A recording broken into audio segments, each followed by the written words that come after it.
پہاڑی زبان میں اپڈیٹ سنیے۔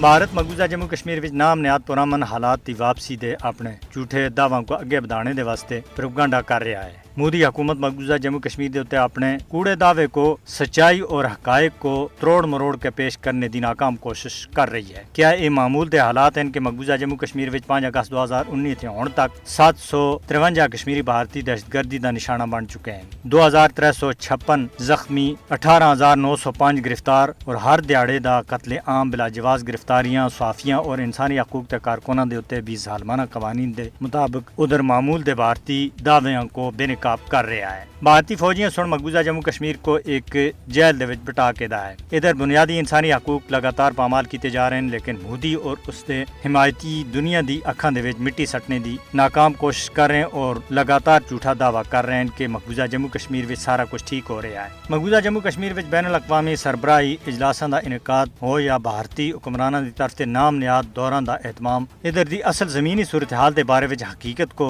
کسی بھی صورت وچ بٹایا نہیں جا سکتا۔ مقبوضہ جموں کشمیر وچ سربراہی اجلاساں دے انعقاد یا سپانسر شدہ دوراں دا اہتمام کرنے دا مقصد محض جھوٹا پروپیگنڈا پھیلانا سا۔ بھارت دنیا دے سامنے ایک غلط تاثر پیش کرنے دی ناکام کوشش کر رہا ہے کہ مقبوضہ جموں کشمیر وچ سارا کچھ ٹھیک ہے، لیکن حقیقت یہ ہے کہ ادھر سارا کچھ معمول دے بالکل خلاف ہے۔ بین الاقوامی سربراہی اجلاساں دا انعقاد یا مقبوضہ جموں کشمیر دے سپانسر شدہ دوراں دا اہتمام عالمی برادری کو دھوکہ دینے دے مودی حکومت تے ناپاک منصوبہ دا باقاعدہ طور دے اتے حصہ ہے۔ مقبوضہ جموں کشمیر وچ معمول دی واپسی دے بھارتی دعوے ایک ظالمانہ ماحول دے علاوہ اور کچھ نہیں ہے۔ مقبوضہ جموں کشمیر دے اتے غاصبانہ بھارتی قبضے دے خلاف برسر پیکار کشمیری عوام دی گل سنی جانی چاہیے اور انہاں کو اپنے مستقبل دا آپ فیصلہ کرنے دا موقع دیتا جانا چاہیے، جس دا وعدہ بھارت اقوام عالم کو گواہ ٹھہرا کے 76 سال پہلا اقوام متحدہ وچ کشمیری عوام دے نال کر چکیا ہے۔ تنازع کشمیر دے حل تھی بغیر جنوبی ایشیا وچ امن و استحکام کسی بھی صورت وچ نہیں آ سکدا۔